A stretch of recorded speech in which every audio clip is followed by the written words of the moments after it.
Hello दोस्तों, आज का हमारा टॉपिक है हिल्बर्ट स्पेस के बारे में। हिल्बर्ट स्पेस क्या होता है? जैसे आपने वेक्टर स्पेस पढ़ा है लीनियर वेक्टर्स में, वैसे ही उसी तरह एक हिल्बर्ट स्पेस होता है जो हम क्वांटम मैकेनिक्स में यूज़ करते हैं। ये भी एक मैथमेटिकल टूल ही होता है वेक्टर स्पेस की तरह। ये हिल्बर्ट स्पेस जो होता है वेक्टर स्पेस की प्रॉपर्टीज़ को फॉलो करता है, लेकिन इसकी जो आगे एडिशनल प्रॉपर्टीज़ भी होती हैं ये उन्हें भी फॉलो करता है। वही प्रॉपर्टीज़ सारी मिलकर हिल्बर्ट स्पेस बनाती हैं।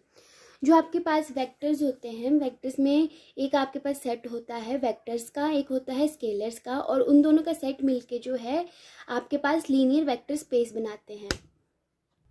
लेकिन हिल्बर्ट और लीनियर वाले में क्या डिफरेंस है कि जो ऊपर था वो सेट ऑफ वेक्टर्स बनाते थे, और जो यहाँ पे होता था सेट ऑफ फंक्शन होते थे, जिनको हम समटाइम्स वेक्टर्स भी कहते हैं, लेकिन कहते वेक्टर्स हैं लेकिन होते वो फंक्शंस है। जैसे फंक्शंस लाइक साई, फाई, ये ऐसे फंक्शंस होते हैं। और ए बी सी आपके पास स्केलर्स हैं। जब इन दोनों का जो है सेट बनाते हैं, इस सेट को हम बोलते हैं हिल्बर्ट स्पेस। तो आइए डेफिनेशन देखते हैं हिल्बर्ट स्पेस की।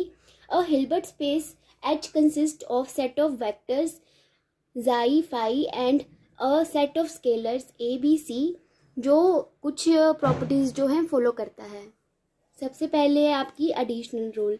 एडिशनल रूल मल्टीप्लिकेशन रूल जो है आपका लीनियर वेक्टर स्पेस से सिमिलर है। एडिशनल रूल क्या बोलता है, जैसे कि प्रॉपर्टी नंबर 1 है एडिशनल रूल की, कि अगर आपके पास साई और फाई जो है दो फंक्शंस हैं और वो जो है ऐड हो रहे हैं, और जो एक न्यू फंक्शन बन रहा है वो न्यू फंक्शन भी जो है आपका हिल्बर्ट स्पेस में ही लाई करेगा। ये थी आपकी एडिशनल रूल की फर्स्ट प्रॉपर्टी। तो सेकंड प्रॉपर्टी क्या है एडिशनल रूल की, if psi, phi and chi are functions of Hilbert space, then जो इनका सम होगा साई और फाई का और प्लस काई का, वो इसके इक्वल होगा। मतलब इसको हम ऐसे भी कर सकते हैं। ये आपकी एडिशनल प्रॉपर्टी थी। अब नेक्स्ट प्रॉपर्टी आपकी कि there exist zero element in Hilbert space such that, अगर जीरो को किसी से भी ऐड करेंगे तो आपके पास वही आ जाएगा, एलिमेंट आ जाएगा। यहाँ पे जाई आ गया, यहाँ पे फाई आ गया। ये आपकी जो है ग्रुप में जब आप आइडेंटिटी वाली प्रॉपर्टी पढ़ते हैं वो भी वैसी होती है, और उसमें एक आप याद करेंगे कि एक इन्वर्स वाली प्रॉपर्टी भी होती है। तो अगली प्रॉपर्टी यही है कि देयर एग्जिस्ट है इन्वर्स। तो इधर जो है कि इन्वर्स एग्जिस्ट करेगा, कि मतलब वो जो इन्वर्स होगा वो भी सेम हिल्बर्ट स्पेस में ही लाई करेगा। जैसे उसमें हम ग्रुप में करते थे कि अगर वो इन्वर्स उसका लाई कर रहा है तो उसका बिना इन्वर्स वाला भी उसी ग्रुप में लाई करेगा। तो इसमें यही लिखा है कि जो आपका जाई है वो अगर हिल्बर्ट स्पेस एच में लाई कर रहा है, माइनस आई भी एच में लाई कर रहा है, तो इनका जो है जब हम इनको जाई प्लस माइनस जाई के साथ और माइनस जाई को प्लस जाई के साथ करेंगे तो हमारा जीरो आ जाएगा। ठीक है। प्रॉपर्टी नंबर 5 है आपकी अब एडिशन रूल की। अगर जाई और फाई जो है दो फंक्शंस हैं तो हिल्बर्ट स्पेस क्या आएगा, जाई और phi, xi plus phi is equals to phi plus xi. ये आपकी कम्यूटेटिव प्रॉपर्टी होती है। इसी के साथ आपकी एडिशनल रूल खत्म होता है। अब आएगा आपका मल्टीप्लिकेशन रूल। मल्टीप्लिकेशन रूल में क्या है, P6 प्रॉपर्टी नाम दे देते हैं इसको। अगर if A is a scalar in a Hilbert space, अगर कोई ए जो है हिल्बर्ट स्पेस में लाई कर रहा है और जाई भी एक फंक्शन है जो सेम हिल्बर्ट स्पेस में लाई कर रहा है, तो दोनों का जो प्रोडक्ट होगा स्केलर और फंक्शन का वो भी उसी हिल्बर्ट स्पेस में लाई करेगा। ये आपकी फर्स्ट प्रॉपर्टी थी मल्टीप्लिकेशन रूल की। सेकंड आती है आपके पास, अगर आपका एक स्केलर है जो हिल्बर्ट स्पेस में लाई कर रहा है और जो जाई और फाई है वो दोनों फंक्शन भी हिल्बर्ट स्पेस में लाई कर रहे हैं, इनका एडिशन, तो ए जो है इसके साथ भी मल्टीप्लाई होगा और इसके साथ भी मल्टीप्लाई होगा और बीच में एडिशन आ जाएगा। ठीक है। सिंपल सी प्रॉपर्टीज हैं, कुछ हार्ड नहीं है इसमें। अगली प्रॉपर्टी आपकी 8th प्रॉपर्टी, अगर ए और बी जो है आपका हिल्बर्ट स्पेस में लाई कर रहा है और जो आपके पास फंक्शन है, जो आपका फंक्शन है जाई, वो भी आपका हिल्बर्ट स्पेस में ही उसी सेम हिल्बर्ट स्पेस में लाई कर रहा है, तो जो दो स्केलर्स हैं आपके ए बी और साई के साथ उसको हम ऐसे भी लिख सकते हैं। ठीक है। नेक्स्ट प्रॉपर्टी आप कि अगर आपके पास एक आइडेंटिटी एलिमेंट है वो हिल्बर्ट स्पेस में लाई कर रहा है और आपका फंक्शन जाई भी हिल्बर्ट स्पेस में लाई कर रहा है, तो दोनों का प्रोडक्ट जो आएगा वो आइडेंटिटी के साथ का आपको पता ही है ना, जब आइडेंटिटी के साथ किसी चीज़ को मल्टीप्लाई करते तो वो सेम ही चीज़ आती है। जैसे यहाँ पे I psi is equals to psi, I is equals to psi आ जाता है। और यहाँ पे लास्ट प्रॉपर्टी है मल्टीप्लिकेशन रूल की, अगर जाई एक फंक्शन है हिल्बर्ट स्पेस में ही लाई करता है, then there exist zero element such that, अब इसका किसी ना कोई जीरो एलिमेंट होता है। जैसे कि आपने ग्रुप्स में पढ़ा ही हुआ है, एक इन्वर्स होता है, एक आइडेंटिटी होता है और एक जीरो एलिमेंट होता है। तो zero into xi equal to xi into zero equal to zero आएगा। ठीक है। उसके बाद जो आपकी थर्ड प्रॉपर्टी है वो है existence of linearly independent functions. Linearly independent function क्या होते हैं? जो आपकी ये लीनियर इक्वेशन है वो आपकी जीरो के बराबर होती है, ठीक है।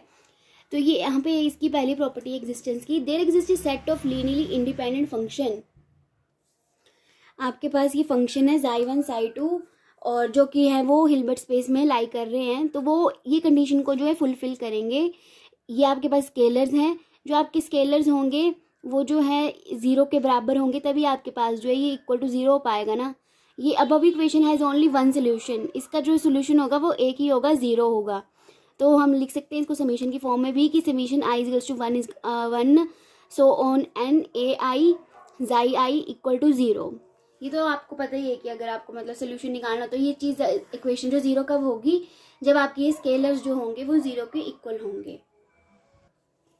जो आपकी P12 प्रॉपर्टी है उसमें लिखा है कि अगर xi1 xi2 और xi3 जो है अप टू xn अगर लीनियर इंडिपेंडेंट फंक्शन है जो कि हिल्बर्ट स्पेस में ही बिलोंग करते हैं, तो जो उसका जो each function of same Hilbert space, जो ईच फंक्शन है हिल्बर्ट स्पेस का, उसका लीनियर कॉम्बिनेशन कैसे लिख सकते हैं हम? जब साई जो है बिलोंग कर रहा है एच के, तो psi is equal to C1 xi1 plus C2 xi2, जैसे कि हमने ऊपर लिखा था, लीनियर इक्वेशन बनाई थी, तो इसको हम समीशन की फॉर्म में ऐसे लिख दिया हमने, ठीक है।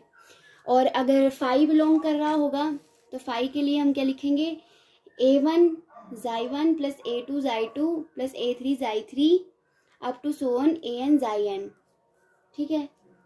और जो एग्जिस्टेंस वाले की लास्ट प्रॉपर्टी है कि जब आपका जाई और फाई दो फंक्शन हैं वो हिल्बर्ट स्पेस में लाई कर रहे हैं, तो जब इनको हम स्केलर्स के साथ इनको अलग अलग मल्टीप्लाई करके जब इनका एडिशन करेंगे तो वो भी एक फंक्शन बनाएंगे, न्यू फंक्शन, जो कि आपका हिल्बर्ट स्पेस में ही लाई करेगा, जहाँ पे ए और बी जो आपके स्केलर्स हैं। ओके, तो यहाँ पे यही लिखा है आपके पास कि जाई और फाई जो अगर हिल्बर्ट स्पेस में लाई कर रहे हैं और ए बी जो है आपके वो भी हिल्बर्ट स्पेस में लाई कर रहे हैं, तो इनका मल्टीप्लिकेशन और यहाँ पे जो है एडिशन करके वो भी आपका जो नया फंक्शन बनेगा हिल्बर्ट स्पेस में ही लाई करेगा। ये सारी प्रॉपर्टीज़ जो अभी तक हमने पढ़ी थी वो लीनियर स्पेस की भी सेम ही होती हैं। अब जो आगे एडिशनल प्रॉपर्टीज़ हैं हिल्बर्ट स्पेस की वो देखेंगे। तो आपकी जो डी प्रॉपर्टी है वो है inner product of function in a Hilbert space. Inner product को हम इन ब्रैकेट से डोनेट करते हैं। जब किसी फंक्शन का हम इनर प्रोडक्ट कैसे फाइंड आउट करते हैं? इनर प्रोडक्ट को हम स्केलर प्रोडक्ट भी बोलते हैं, लेकिन स्केलर प्रोडक्ट वो वाला प्रोडक्ट नहीं जो लीनियर वेक्टर स्पेस में यूज होता है। यहाँ पे जो है स्केलर या इनर प्रोडक्ट को ऐसे ब्रैकेट से डोनेट करते हैं जिसका जो इक्वल टू होता है वो क्या होता है? जो आपके पास पहले वाला फंक्शन होता है उसका कंजुगेट, और जो दूसरे वाला फंक्शन आपका फाई है उसको मल्टीप्लाई करके dx करके इंटीग्रेशन करनी है। अगर इसकी इंटीग्रेशन करके आपके पास फाइनाइट नंबर आता है तो जो आपका स्केलर या इनर प्रोडक्ट होगा वो डिफाइंड होगा। अगर इसका जो है इंटीग्रेशन के बाद आपका इंटीग्रेशन सॉल्व नहीं हो रही है तो, या फिर डाइवर्जिंग सी आ रही है, मतलब सॉल्व ही नहीं हो पा रही है, ठीक है, तो ऐसी इंटीग्रेशन को जो है हम मतलब सॉल्व नहीं कर पाते हैं, ठीक है। ये जो इसका जो इनर प्रोडक्ट होता है वो कांट डिफाइन होता है। इसको मैं आपको एक एग्जांपल से समझाती हूँ। जैसे आपके पास z होता है complex number a plus iota b के बराबर। अगर हम इसका कंजुगेट ले, कंजुगेट क्या होता है? जो आपका इमेजिनरी पार्ट होता है प्लस आई वो माइनस आई में चेंज होता है, और माइनस आई होता है तो प्लस आई में चेंज होता है। कंजुगेट की ये प्रॉपर्टी होती है। अगर हम इसको कंजुगेट में कन्वर्ट करेंगे तो आएगा आपके पास a माइनस आयोटा b। अगर हम b को ज़ीरो ले लेंगे तो आपके पास जो z आएगा वो z स्टार के इक्वल आएगा, ठीक है। और अगर हम इस z स्टार का भी स्टार कर दें तो आपके पास जो है z ही आ जाएगा। अगर हम इसका फिर से फर्दर जो है कंजुगेट लेंगे तो आपके पास a प्लस आयोटा भी आ जाएगा, वो which is equal to z है, ठीक है। तो मैंने आपको अभी बताया था कि जो इनर प्रोडक्ट होगा दो फंक्शंस का हिल्बर्ट स्पेस में, तो वो इक्वल होगा इसका कंजुगेट और फाई का dx के साथ, ठीक है। देन यहाँ पे अब आप देखेंगे यहाँ पे अगर हम इसका यहाँ पे स्टार लेंगे तो वो इक्वल टू आएगा जाई फाई के इनर प्रोडक्ट के बराबर। क्यों आएगा? क्योंकि यहाँ पे आप देख सकते हैं, मैंने बताया आपको कि आपका जो यहाँ पे z है उसका कंजुगेट जो है उसके इक्वल है, तो यहाँ पे भी इसका कंजुगेट जो है इसके इक्वल होगा। इसको आप इक्वेशन नंबर 1 मान लो, ठीक है। अब हम सॉल्व करेंगे इसको। जो आपके पास ये स्टार वाली इक्वेशन थी। तो क्या आएगी आपके पास, ये आपके पास इनर प्रोडक्ट का क्या फॉर्मूला है, जाई स्टार फाई dx। अब इसका कंजुगेट, ठीक है। अब कंजुगेट अंदर ले जाएंगे, ठीक है। अब मैंने बोला था कि 2 बार अगर कंजुगेट करते तो आपके पास वही सेम आ जाता है, z आ जाता है। तो यहाँ पे भी क्या लिखेंगे हम, जाई लिख देंगे, इसका स्टार dx। अब इसको थोड़ा स्टार वाले को आगे कर देंगे, तो ये आपके पास क्या बन जाएगा, इनर प्रोडक्ट ऑफ फाई और जाई का, ठीक है। तो आपको यहाँ से पता चल रहा है कि ये इसका स्टार जो है वो इसके बराबर है। तो हम क्या कह सकते हैं, आपको इक्वेशन नंबर 1 देखनी पड़ेगी। इक्वेशन नंबर 1 में क्या बराबर था, ये भी बराबर था, आप देख सकते हैं, ये जाई और फाई। तो यहाँ पे मैंने लिख दिया जाई और फाई। तो ये जो है आपके पास आ गया रिजल्ट। तो आपकी फर्स्ट कंडीशन थी इनर प्रोडक्ट की, यहाँ पे आप देख सकते हैं। यहाँ पे मैंने यही सॉल्व करके बताया है आपको, आप एक बार गो थ्रू कर सकते हैं। आपको कोई डाउट होगा तो आप मुझसे पूछ सकते हैं, ठीक है। ये थी आपकी फर्स्ट प्रॉपर्टी इनर प्रोडक्ट की। अब आप देखते हैं सेकंड प्रॉपर्टी क्या है इनर प्रोडक्ट वाले की। अगर आपके पास जाई 1 जाई 2 और फाई 1 फाई 2 जो हैं फंक्शन है हिल्बर्ट स्पेस में ही, लेकिन तो इनका जो प्रोडक्ट होगा वो सेटिस्फाई करेगा कंडीशंस। कौन सी कंडीशन सेटिस्फाई करेगा, अगर आपके पास जाई की वैल्यू है a जाई 1 प्लस a2 जाई 2 और फाई की वैल्यू है b1 phi 1 plus b2 phi 2, अगर हम इन दोनों का इनर प्रोडक्ट लेंगे तो आपके पास क्या आ जाएगा, जाई को ऐसे रखेंगे और फाई की वैल्यू जो है हम यहाँ पे पुट कर देंगे। तो आपके पास b1 स्केलर था तो बाहर आ गया जाई फाई 1, और b2 स्केलर था बाहर आ गया जाई फाई 2, ठीक है। अब आपके पास जो है जाई और फाई पे अब हम किसको खोलेंगे, अब हम इसको जाई को खोलेंगे, जाई की वैल्यू पुट करेंगे और फाई को एज इट इज रहने देंगे। तो आपके पास ये ए बाहर आ जाएगा स्केलर जाई और फाई और प्लस a2 जाई 2 फाई आ जाएगा, ठीक है। तो ये 2 कंडीशंस थी प्रॉपर्टी नंबर 15 में। अब प्रॉपर्टी नंबर 16 देखेंगे। तो प्रॉपर्टी नंबर 16 क्या बोलती है, अगर हम जाई का उसी के साथ जो है अगर हम इनर प्रोडक्ट निकाले तो वो एक फाइनाइट नंबर आता है, ठीक है। मतलब इसको अगर हम ऐसे खोल के लिखें इनर प्रोडक्ट की फॉर्म में तो ये आता है, ठीक है। अब हम इसको सॉल्व करेंगे, ये वाला जाई स्टार और जाई को। अगर हम एग्जांपल ले लें कि जाई आपके पास क्या है, जाई मान लो a प्लस आयोटा बी है आपके पास, तो a plus iota b into a minus iota b into a plus iota b क्या आ जाएगा आपके पास, a square plus b square, ठीक है।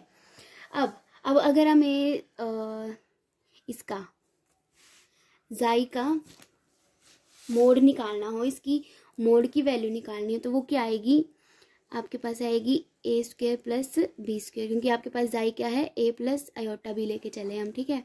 तो अब मोड के बाद हम अगर मोड का स्क्वायर कर दें तो a square plus b square आ जाएगा। आप देख सकते हैं आपके पास इसको सॉल्व करके भी आया और इसको सॉल्व करके भी आया, तो मतलब ये इक्वल है। तो मैंने यहाँ पे यही लिखा है, ठीक है, कि आपके पास if xi is any function of a Hilbert space then inner product of xi with itself must be a finite number। तो वो एक फाइनाइट नंबर होगा और इसका जो इनर प्रोडक्ट है वो मोड ऑफ xi होगा और इंटीग्रेशन dx वो फाइनाइट नंबर होगा विच इज ग्रेटर देन 0 होगा। Where the equality holds only for xi is equal to 0। ये थी आपकी इनर प्रोडक्ट की प्रॉपर्टीज। अब आगे हम देखेंगे 2 प्रॉपर्टीज, उसके बाद हिल्बर्ट स्पेस आपका कंप्लीट हो जाएगा। तो आपकी सेकेंड लास्ट प्रॉपर्टी है कि हिल्बर्ट स्पेस जो है वो एक सेपरेबल है, ठीक है। तो यहाँ पे लिखा है कि there exist sequence of wave function xi I is equals to 1 to 3 up to so on and belong to a Hilbert space such that there exists at least one function xi j of sequence which satisfy the following condition। आपके पास condition क्या है, xi I minus xi j का mode is less than epsilon, जो आपके पास epsilon होगा वो greater than 0 होगा। जो इसका मतलब हुआ कि हिल्बर्ट स्पेस जो है सेपरेबल है। सेपरेबल मतलब कि फंक्शन जो है वो रिपीटिंग नहीं है कि एक के बाद जो है दूसरा फंक्शन आ रहा है। इसको मैं आपको एग्जांपल के साथ समझाती हूँ। अगर आप मान लो आपके पास xi n है, वो है ये आपके पास फंक्शन की वैल्यू है, ये n pi x over a, जो आपके पास n की वैल्यू है 1 2 3 अप टू सो ऑन है। अगर हम xi 1 लिखते हैं तो आपके पास आता है √2a sine pi x over a. अगर हम साई 2 लिखते हैं तो आपके पास आता है √2a साइन 2 पाई एक्स ओवर ए। तो अगर हम इसको जाई 1 माइनस जाई 2 करते हैं तो अगर हमारे पास का मोड जो है वो नॉट इक्वल टू 0 आता है। और अगर हम करते हैं जाई 2 माइनस जाई 3, अगर इसका भी इसका जो हम प्रोडक्ट माइनस करते हैं वो भी नॉन ज़ीरो आता है। मतलब नॉन ज़ीरो आ रहा है तो हर एक सीक्वेंस की जो वैल्यू है आपके पास वो रिपीट में नहीं हो रही है, तो हम बोल रहे हैं कि हिल्बर्ट स्पेस जो है वो सेपरेबल है। यही मतलब था यहाँ पे कि देयर एग्जिस्ट अ सीक्वेंस, एक सीक्वेंस बन रहा है ना यहाँ पे, जाई 1 जाई 2 जाई 3, इसका सीक्वेंस बन रहा है, belong to a Hilbert space, वो हिल्बर्ट स्पेस को बिलोंग करता है, such that there exist at least one function chi j of sequence which satisfy following condition.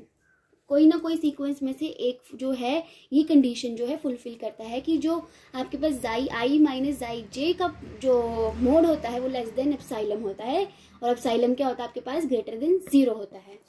ये था आपका हिल्बर्ट स्पेस का सेपरेबल वाला प्रॉपर्टी। अब हम देखेंगे last property of Hilbert space, Hilbert space is complete. तो लास्ट प्रॉपर्टी आपकी हिल्बर्ट स्पेस इज कंप्लीट। तो इसकी डेफिनेशन क्या है, इफ जाई i and xi j are two function of a sequence, अगर दो फंक्शन है सीक्वेंस में से बिलोंग टू हिल्बर्ट स्पेस, जो हिल्बर्ट स्पेस में बिलोंग कर रहे हैं, then they must satisfy this condition. आपके पास कंडीशन ये है कि limit i tends to infinity या जे टेंड्स टू इन्फिनिटी, अगर उनका हम माइनस करें वो अप्रोक्सीमेटली जो है आपके पास इक्वल टू 0 आता है। इसको अगर मैं आपको एग्जांपल से समझाती हूँ। एग्जांपल सेम ही आपके पास जो है, एग्जांपल जो मैंने आपको ऊपर दिया कि जाई एन अगर हम लेके चलें कि 2√2a sine n pi x over a, ठीक है। अगर हम जाई n+1 की वैल्यू देखें तो आपके पास क्या आएगी, √2a sine n+1 pi x over a, ठीक है। अगर हम मान लें कि n की वैल्यू जो है वो बहुत ज़्यादा है, 10,000 मान लेते हैं, ठीक है, और वो मतलब 10,000 फिजिक्स की लैंग्वेज में वो जो है अप्रोक्सीमेटली इन्फिनिटी लेके चलते हैं कि बहुत ज़्यादा मानी जाती है, ठीक है। तो n इजिकल्स टू आई है और n+1 जो है आपके पास है वो j, ठीक है। अगर हम इसमें 10,000 में अगर हम सिर्फ 10,001 अगर 1 ही ऐड कर रहे हैं तो मतलब कुछ ज़्यादा फर्क नहीं पड़ता है। जैसे अगर मान लो मैं आपको 100 रुपये देती हूँ और अगर आपको मैं 101 रुपये दे देती हूँ तो मतलब तुम्हें काउंट क्या करोगे, तुम लोग 100 ही बोलोगे ना कि मेरे को तो 100 रुपये दिए, 101 थोड़ी बोलोगे, ठीक है। तो वैसे ही मतलब इसको अप्रोक्सीमेटली इक्वल टू हम 10,000 ही ले लेते हैं, तो n tends to infinity n+1 approximately equal to n। ये बड़ी जगह हम करते हैं, आपने देखा होगा, जैसे ex की पावर लिखते थे 1 + x लिखते थे तो हम टेंड्स टू x या 1 कर देते थे कि x नहीं लेते थे, ठीक है। ऐसा कुछ हम करते आए हैं शुरू से ही फिजिक्स में। तो यहाँ पे क्या हो जाएगा कि जाई n जो है जाई n+1 के अप्रोक्सीमेटली इक्वल आ जाएगा, तभी हमने यहाँ बोला है कि इन दोनों का जो माइनस करके आएगा वो 0 के बराबर आएगा। अगर हमारे पास जो कंडीशंस जो है इन्फिनिटी में होगी तभी ये बोला हमने हिल्बर्ट स्पेस इज कंप्लीट, ठीक है। मतलब फंक्शन जो आपके पास वो है जिसमें इसमें सेपरेबल वाले में था रिपीट नहीं हो रहा था, इस वाले में जो है फंक्शन जो है रिपीट हो रहा है। तो ये था आपका हिल्बर्ट स्पेस का टॉपिक जो कि मैंने आपको कंप्लीट करवा दिया है। Thank you.